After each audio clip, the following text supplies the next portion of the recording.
let's turn to the response to Arius, which came with Saint Athanasius and the Council of Nicaea.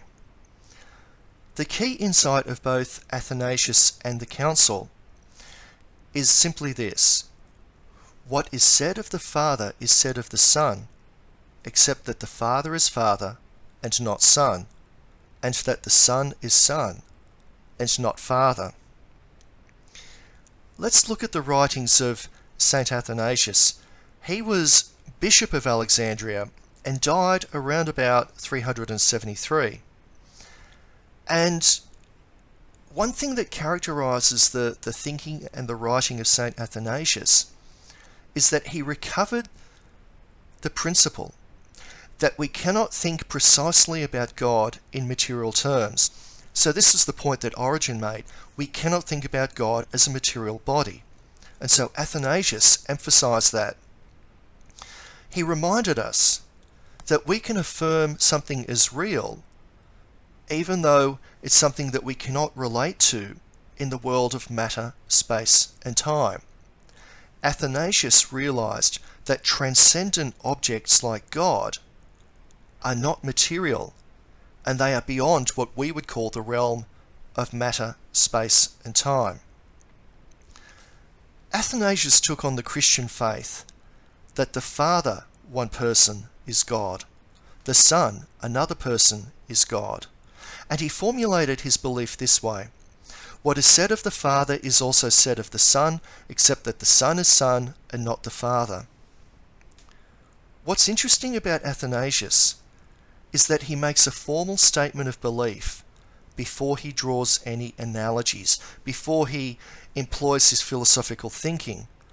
He makes a statement of belief, a statement of faith, if you like, before he tries to form a human concept with which to describe the relationship of the Son and the Father. What Athanasius does is something that later theologians like St. Anselm did, was to take an approach to theology that theology is faith-seeking understanding. And this is something important to note about Athanasius and all good theologians. The approach of Athanasius is to take the faith, affirm the faith, and then use our philosophy, use our thinking to try and get an understanding of that faith. So faith comes before understanding.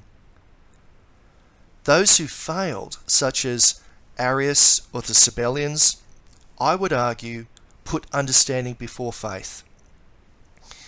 What they did was to take our human concepts and then try to judge God, try to establish our faith in God based on what we humanly know.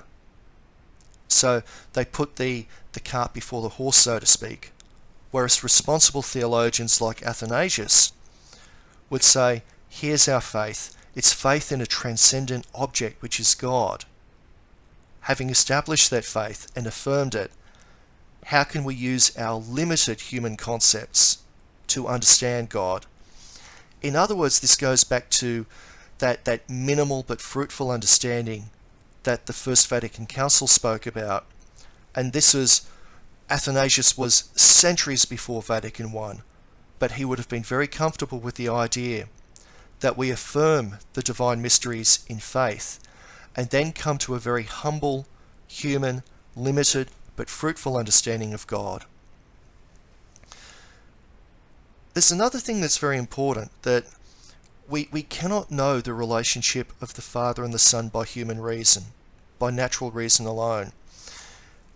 This is again something that Vatican I, centuries later, referred to.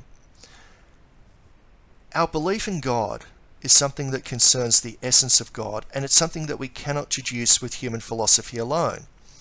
The relationship of the Son and the Father is something that we can only grasp in the revelation that God has given us.